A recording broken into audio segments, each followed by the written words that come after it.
So when I was 13, I started with a little bit of marijuana, and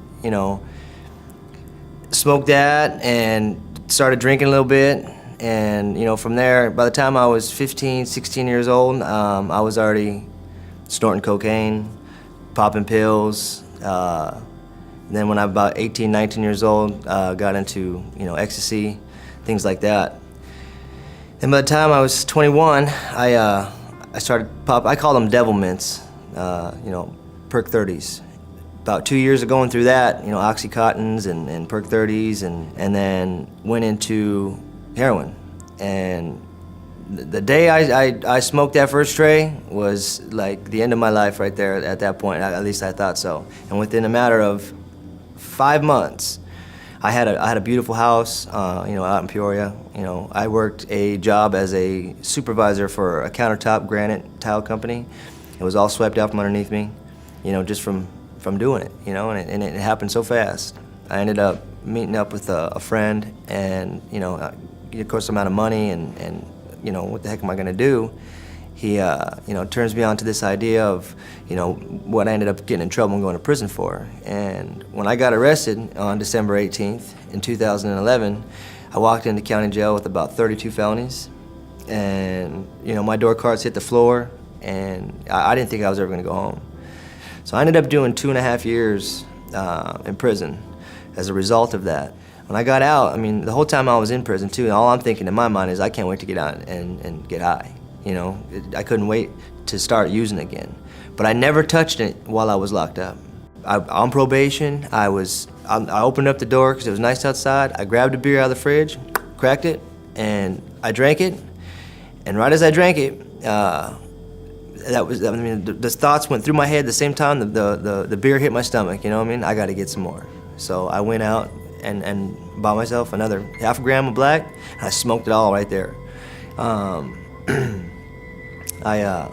And that was it. I was off and rolling again. My wife I'm with now was actually one of my connections I used to pick up from.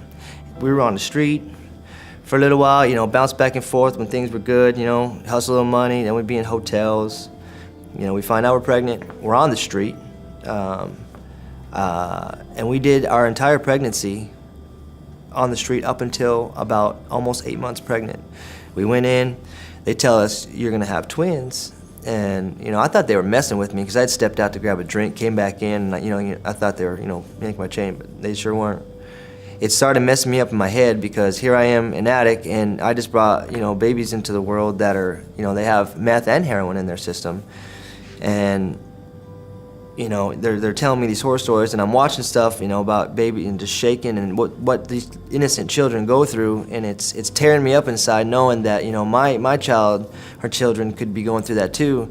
So I sat down in there and cried for 3 days and with these nurses, and just trying to understand and thanking them for what they do. And my wife was pushing and pushing and pushing for us to come get on methadone, and I'm like, I don't want to trade one addiction for another. Why? If I'm gonna quit, I'm gonna quit, and that never worked, ever, never. I tried everything. They were born on August 2nd in 2016. I walked into ITS on August 3rd, 2016, and started the methadone process. And I didn't get sober right away, but that was the best thing I ever did. Me being a good father, a good husband, a good son, and is more important to me, to my family now, and than anything else. I got my job where I am now, and I work for Wholesome Bakery, and I make almost $21 an hour now, and I have a career. I have a place I can go that's going to help me take care of my family for the rest of my life if I wanted to, and buy a home here soon, and all that, provide food on the table, and I can do that,